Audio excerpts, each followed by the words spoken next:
আসসালামু আলাইকুম। সবাইকে স্বাগত জানাচ্ছি। আমি নাসরুল ইসলাম তন্ময়। শুরুতে বিআরবি কেবল সংবাদ শিরোনাম জানিয়ে দেব এই মুহূর্তে হাতে পাওয়া সর্বশেষ গুরুত্বপূর্ণ আপডেট বাংলা সংবাদ। শুরুতেই জানাবো নির্বাচন কবে এটা ঠিক করবে জনগণ। প্রধান উপদেষ্টার প্রেস সচিব শফিকুল আলম বলেছেন, আগামী নির্বাচন হবে ১৬ না ১৮ মাস পরে, এটা দেশের জনগণ ঠিক করবে। সোমবার সন্ধ্যায় রাজধানীর হেয়ার রোডের ফরেন সার্ভিস একাডেমিতে এক সংবাদ সম্মেলনে তিনি একথা বলেন। ডক্টর ইউনূসের যুক্তরাষ্ট্র সফরের বিষয়ে সংবাদ সম্মেলনের আয়োজন করা হয়। প্রধান উপদেষ্টার প্রেস সচিব বলেন, বিশ্ব নেতারা রাষ্ট্র মেরামতের বিষয়ে সমর্থন জানিয়েছেন। এ অবস্থায় রাষ্ট্র সংস্কারে 6টা কমিশন কাজ শুরু করেছেন। তবে পুরোদমে সংস্কার শুরু করবার আগে উপদেষ্টা পরিষদ রাজনৈতিক দলগুলোর সঙ্গে আরেক দফা আলোচনা করবেন। এবারে জানাবো মাহমুদুর রহমানকে কারাগারে পাঠানো মির্জা ফখরুলের উদ্বেগ। আমার দেশ পত্রিকার সম্পাদক মাহমুদুর রহমানকে জামিন না দিয়ে কারাগারে প্রেরণের ঘটনায় গভীর উদ্বেগ প্রকাশ করে তীব্র নিন্দা ও প্রতিবাদ জানিয়েছেন বিএনপির মহাসচিব মির্জা ফখরুল ইসলাম আলমগীর। জানাবো দলবাজ বিচারপতিদের পদত্যাগের আলটিমেটাম।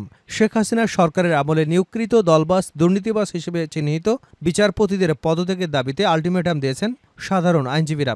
সোমবার সুপ্রিম কোর্টের ইউনেস্কো ভবনের সামনে সাধারণ আইনজীবীদের ব্যানারে আয়োজিত মানববন্ধন থেকে এই আলটিমেটাম দেওয়া হয়।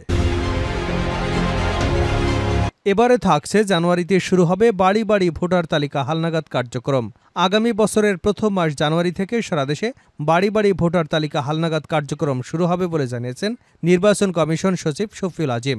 সোমবার আগারগাঁও নির্বাচন ভবনের সভাকক্ষে আয়োজিত অনলাইন বৈঠকের আগে ব্রিফিংয়ে এসব কথা বলেন তিনি। এদিকে পটুয়াখালীতে ছাত্রদল নেতার গাড়িতে আগুন। পটুয়াখালী জেলা ছাত্রদলের যুগ্ম আহ্বায়ক আলামিন হাওলাদার এবং ইয়ামিন হাওলাদারের ব্যবহৃত প্রাইভেট কার আগুন দিয়ে পুড়িয়ে দিয়েছে দুর্বৃত্তরা। সোমবার ভোরে পটুয়াখালী শহরের কলেজ রোড এলাকায় হাওলাদার বাড়িতে এ ঘটনা ঘটে। তবে কে বা কারা আগুন দিয়েছে সে বিষয় এখনও নিশ্চিত হওয়া যায়নি। এবং সর্বশেষ জানাবো আন্তর্জাতিক সংবাদ। মার্কিন দূতাবাসের দখল নিতে ছুটল হাজার হাজার জনতা। ইসরায়েলি হামলায় লেবাননের প্রতিরোধ যোদ্ধাদের প্রধান নেতা হাসান নাসরুল্লাহকে হত্যার ঘটনায় উত্তাল হয়ে উঠেছে গোটা মধ্যপ্রাচ্য। তার রেশ ছড়িয়ে পড়েছে ইরাকেও। শনিবার রাতে হাজার হাজার বিক্ষোভকারী নাসরুল্লাহর হত্যাকাণ্ডের প্রতিবাদে বাগদাদের রাস্তায় নেমে আসেন। টাইমস অফ ইসরায়েল জানিয়েছে, বিক্ষোভরতরা বাগদাদে মার্কিন দূতাবাস দখলের চেষ্টা করেছেন। তবে পুলিশ বিক্ষোভকারীদের বাধা প্রদান করে এবং তাদের লক্ষ্য করে জলকামান নিক্ষেপ করে। এ সময় বিক্ষোভকারীরা বলেন, যুক্তরাষ্ট্র এবং তার দোসররা তাদের সাথে বেইমানির মাধ্যমে কখনো বিজয় অর্জন করতে পারবে না। সব ধরনের অত্যাধুনিক প্রযুক্তি দিয়ে আমেরিকা সব সময় আমাদের উপর নজরদারি করে যাচ্ছে, কিন্তু আমাদের মুখোমুখি হওয়ার সাহস তাদের নেই, তাই তারা বেইমানির পথ বেছে নিয়েছে। এতক্ষণ শিরোনাম শুনছিলেন, এবার বিস্তারিত। প্রিয় দর্শক, আপনি যদি এই চ্যানেলে নতুন হয়ে থাকেন, ভিডিওটি দেখতে দেখতে চ্যানেলটি সাবস্ক্রাইব করে আমাদের সঙ্গে থাকুন।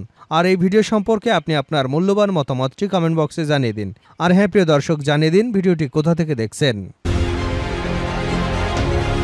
নির্বাচন কবে এটা ঠিক করবে জনগণ। প্রধান উপদেষ্টার প্রেস সচিব শফিকুল আলম বলেছেন, আগামী জাতীয় নির্বাচন কবে ১৬ না ১৮ মাস পরে, এটা ঠিক করবে দেশের জনগণ। সোমবার সন্ধ্যায় রাজধানীর হেয়ার রোডের ফরেন সার্ভিস একাডেমিতে এক সংবাদ সম্মেলনে তিনি একথা বলেন। ডক্টর ইউনূসের যুক্তরাষ্ট্রের সফরের বিষয়ে সংবাদ সম্মেলনের আয়োজন করা হয়। প্রধান উপদেষ্টার প্রেস সচিব বলেন, বিশ্ব নেতারা রাষ্ট্র মেরামতের বিষয়ে সমর্থন জানিয়েছেন। এ অবস্থায় রাষ্ট্র সংস্কারের 6টা কমিশন কাজ শুরু করেছে। তবে পুরোদমে সংস্কার শুরুর আগে উপদেষ্টা পরিষদ রাজনৈতিক দলগুলোর সঙ্গে আরেক দফা আলোচনা করবেন। এ সময় রাজনৈতিক দলগুলোর সঙ্গে বসলেও আওয়ামী লীগের সঙ্গে আলোচনা হবে কিনা সে বিষয়ে উপদেষ্টা পরিষদ সিদ্ধান্ত নেবেন বলে জানিয়েছেন প্রেস সচিব শফিকুল আলম। 18 মাসের মধ্যে নির্বাচন প্রসঙ্গে এক প্রশ্নের জবাবে তিনি বলেন, নির্বাচন 16 মাস না 18 মাস পরে হবে, এটা আসলে ডিসাইড করবে বাংলাদেশের জনগণ। কমিশনের রিপোর্ট নিয়ে পলিটিক্যাল কনসালটেশন এবং এই কনসালটেশনের পরে বাংলাদেশের জনগণ, বাংলাদেশের সোসাইটি, বাংলাদেশের সমস্ত স্টক হোল্ডার যখন ডিসাইড করবে, আমরা এ বিষয়ে একটা ঐক্যমতে পৌঁছেছি, তখন নির্বাচনের একটি সমাধান হবে। এটা কবে হবে তা এখনই নির্ধারণ করা যাবে না। আর আমার মনে হয় সেনাপ্রধান এখানে মতামত দিয়েছিলেন, আলোচনাটুকু খুব দ্রুত হবে, এটুকু আমরা বলতে পারি। আলোচনাটা শেষ হবার পরেই দেখবেন কমিশনের কাজ শুরু হচ্ছে। এছাড়া বিশ্ব নেতারা টাইম ফ্রেম জানতে চাননি উল্লেখ করে তিনি আরও বলেন, কমিশনের প্রতিবেদন নিয়ে রাজনৈতিক ঐক্যমত এবং জনগণ সহ সব স্টক হোল্ডারদের সঙ্গে আলোচনা ও মতামত নিয়ে নির্বাচনের সময় নির্ধারণ করা হবে। প্রধান উপদেষ্টা ডক্টর মোহাম্মদ ইউনূসের নির্বাচনে অংশগ্রহণ সংক্রান্ত বিষয় জানতে চাইলে শফিকুল আলম বলেন, তিনি এক কথার মানুষ, তিনি সিদ্ধান্ত জানিয়েছেন তিনি নির্বাচনে অংশগ্রহণ করবেন না। তিনি রাষ্ট্র মেরামতের এই সুযোগকে মহৎ একটি কাজ হিসেবে বিবেচনা করেছেন এবং এটিকে তিনি সফল জায়গায় নিয়ে যেতে চান। আইএমএফ, বিশ্বব্যাংক সহ বিভিন্ন সংস্থার আর্থিক সমর্থনের বিষয়ে উল্লেখ করে তিনি বলেন, এর পাশাপাশি বাংলাদেশের সংস্কার কমিশনগুলোকে বিশ্বনেতারা সমর্থন জানিয়েছেন। একই সঙ্গে প্রধান উপদেষ্টা ডক্টর মোহাম্মদ ইউনূসের অন্তর্বর্তী সরকারের জাতিসংঘ সফরের সময় তার সরকারকে বিশ্বনেতারা সমর্থন জানিয়েছেন বলেও জানান তিনি। মাহমুদুর রহমানকে কারাগারে পাঠানোয় মির্জা ফখরুলের উদ্বেগ।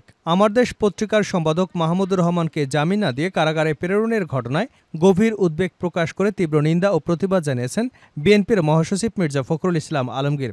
সোমবার এক বিবৃতিতে বিএনপির মহাসচিব বলেন, মাহমুদুর রহমান দেশের একজন প্রথিতযশা সাংবাদিক। তিনি পতিত স্বৈরাচারের সরকারের আমলে ভয়াবহ নির্যাতনের শিকার হয়েছেন।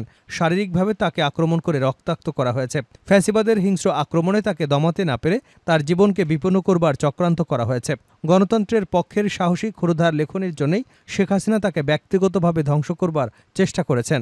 তার বিরুদ্ধে আওয়ামী ফ্যাসিস্ট সরকার বহু মিথ্যা এবং রাজনৈতিক উদ্দেশ্য প্রণোদিত মামলাসহ ফরমায়েশি সাজা দিয়ে অকথ্য জুলুম নিপীড়ন চালিয়েছে। তবু তিনি আওয়ামী সরকারের রক্তচক্ষুর ভয়ে ভীত না হয়ে নিজের নীতি এবং আদর্শে অটল থেকেছেন। ফখরুল আরও বলেন, গণতন্ত্র, বহুমতের সহাবস্থান এবং ভিন্নমতের প্রতি শ্রদ্ধার নীতিতে বিশ্বাসী মাহমুদুর রহমান। আওয়ামী কর্তৃত্ববাদী আগ্রাসনের আক্রমণের মুখেও তার মাথা নোয়ানো যায়নি। মিথ্যা মামলায় গতকাল তাকে জামিন না দিয়ে কারাগারে প্রেরণের মাধ্যমে তার প্রতি অবিচার করা হয়েছে। তার জামিন পাওয়া উচিত ছিল। আমি অবিলম্বে মাহমুদুর রহমানের বিরুদ্ধে দায়েরকৃত মিথ্যা মামলা প্রত্যাহার, নিঃশর্ত মুক্তির জোর আহ্বান জানাচ্ছি। আশা করব বর্তমান অন্তর্বর্তীকালীন সরকার তাকে জামিন দিয়ে গণতন্ত্রের সপক্ষের একজন সাংবাদিকের প্রতি সুবিচার নিশ্চিত করবে। দলবাজ বিচারপতিদের পদত্যাগের আল্টিমেটাম। শেখ হাসিনা সরকারের আমলে নিয়োগকৃত দলবাজ, দুর্নীতিবাজ হিসেবে চিহ্নিত বিচারপতিদের পদত্যাগের দাবিতে আল্টিমেটাম দিয়েছে সাধারণ আইনজীবীরা। সোমবার সুপ্রিম কোর্টের ইউনেস্কো ভবনের সামনে সাধারণ আইনজীবীদের ব্যানারে আয়োজিত মানববন্ধন থেকে আল্টিমেটাম দেওয়া হয়েছে। বক্তারা আল্টিমেটাম দিয়ে বলেন, 20 অক্টোবরের মধ্যে সুপ্রিম কোর্টে দলবাজ, দুর্নীতিবাজ হিসেবে চিহ্নিত বিচারপতিদের পদত্যাগ করতে হবে। অন্যথায় 20 অক্টোবরের পর দলবাজ বিচারপতিদের বিচার কাজে অংশ নেওয়া হবে না। 20 অক্টোবরের মধ্যে দলবাজ বিচারপতি যদি স্বেচ্ছায় পদত্যাগ না করেন, তাহলে আমরা প্রধান বিচারপতি এবং সরকারকে আহ্বান জানাবো তাদের অপসারণ করুন।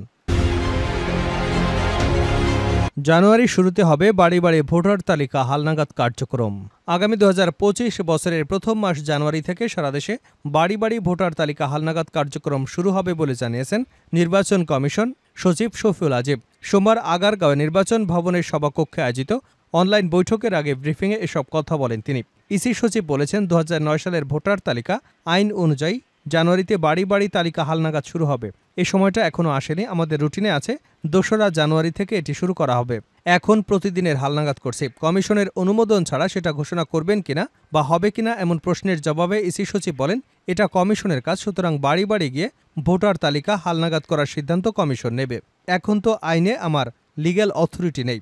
এতদিন যেটা হয়েছে সেটা তো আসেনি। প্রয়োজনীয় সংস্কারের পর রাজনৈতিক ঐক্যমতে পৌঁছে ভোটার তালিকা তৈরি হয়ে গেলে নির্বাচনের তারিখ ঘোষণা করা হবে। সম্প্রতি নিউ ইয়র্ক সফরকালে এমনটা জানান অন্তর্বর্তী সরকারের প্রধান উপদেষ্টা ডক্টর মোহাম্মদ ইউনূস। গত 5 অগাস্ট শেখ হাসিনা সরকারের পতনের পর রাষ্ট্রপতি সংসদ ভেঙে দিয়ে অন্তর্বর্তী সরকারকে নিয়োগ দেন।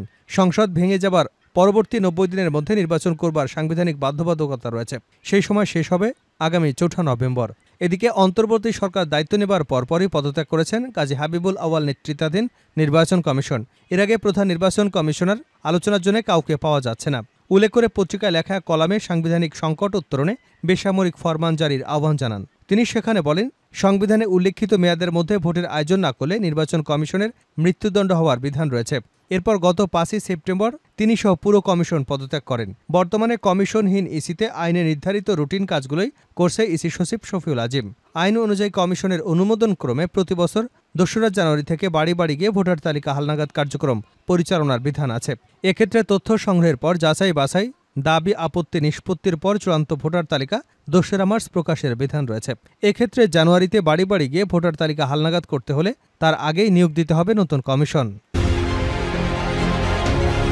মার্কিন দূতাবাসের দখল নিতে ছুটল হাজার হাজার জনতা। ইসরায়েলি হামলায় লেবাননের প্রতিরোধ যোদ্ধাদের প্রধান হাসান নাসরুল্লাহকে হত্যার ঘটনায় উত্তাল হয়ে উঠেছে গোটা মধ্যপ্রাচ্য।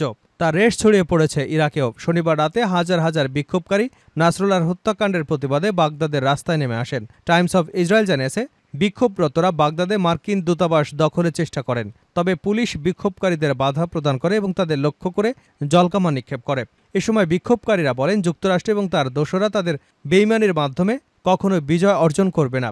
সব ধরনের অত্যাধুনিক প্রযুক্তি দিয়ে আমেরিকা সবসময় আমাদের উপর নজরদারি করে রাখছে, কিন্তু আমাদের মুখোমুখি হবার সাহস নেই তাদের, তাই তারা বেইমানির পথ বেছে নিয়েছে। শুক্রবার লেবাননের রাজধানী বৈরুতে বিমান হামলা চালিয়ে নাসরুল্লাহকে হত্যা করা হয়েছে। বৈরুতের দক্ষিণাঞ্চলীয় শহরগুলিতে চালানো ওই বিমান হামলায় সহস্রাধিক ব্যক্তি নিহত হয়েছেন বলে খবর নিশ্চিত করেছে লেবাননের স্বাস্থ্য মন্ত্রণালয়। ইসরায়েল এবং তার মিত্ররা ছাড়া প্রায় সব দেশই ওই হামলায় নিন্দা জানিয়েছে জাতিসংঘের মহাসচিব অ্যান্তোনিও গুতেরা।